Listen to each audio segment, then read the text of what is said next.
This is Miss Mack from Mack News TV, and I have some breaking news. All over the world, more and more animals continue to move from their vulnerable and threatened status to an endangered and critically endangered status. Monarch butterflies are vanishing. The gray wolf may lose its endangered species protections. The African wild dog may face extinction due to climate change. And elephants all over the world are on a path to extinction. There are so many more species, but I do not have the time to mention them all. But I do have a challenge for you. I want you and your partner to choose an endangered animal to research. You and your partner will research 5 questions about the animal that you have chosen. Those 5 questions have a few guided questions to help you dig a little deeper during your research. At the end, you will create a digital presentation to share the information you learned about the animal you chose and how we can help preserve the animal. We will use these projects to bring awareness to all of the endangered species all over the world. I hope you're up for the challenge. A major part of your project will be informative writing. What is that, you ask? Informative writing is a type of nonfiction writing that conveys information about something. That's right, it's all factual information.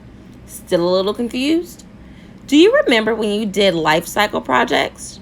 You researched your chosen animal's life cycle, stated the facts, and created a digital presentation to tell us all about the animal's life cycle. Well, this will be very similar to that project. It just goes into greater detail about your chosen endangered animal.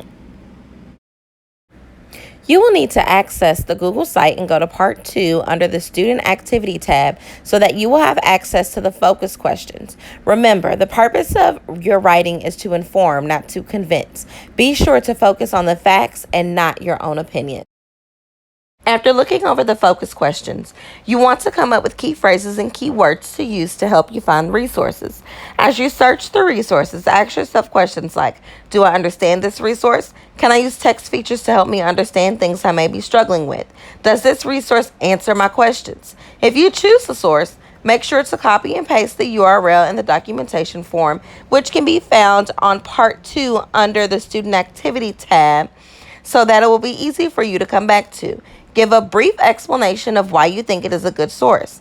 After you have completed the focus questions and your documentation form, you will start to complete the informational organizer. The informational organizer can be found on Part 3 under the Student Activity tab. Although this project will result in a digital presentation, we will need to use the writing process before we get there. We have already completed the brainstorming process. We know what we are writing about, why we are writing it, and who our audience is. We brainstorm questions as a class that are now our focus questions. We will use those focus questions in our informational organizer to organize our ideas and information to keep us focused on the purpose of writing, which is to inform the audience. We will create a first draft and then revise it so that we can pick out the most important facts to share with our audience. At the end of work time today, you will submit a topic sentence typed into the informational organizer, the focus questions document filled with the research you have found today, and the resource documentation document on Google Classroom. I will assess your progress daily as you and your partner work together to submit any work you have completed at the end of work time during our time on this unit.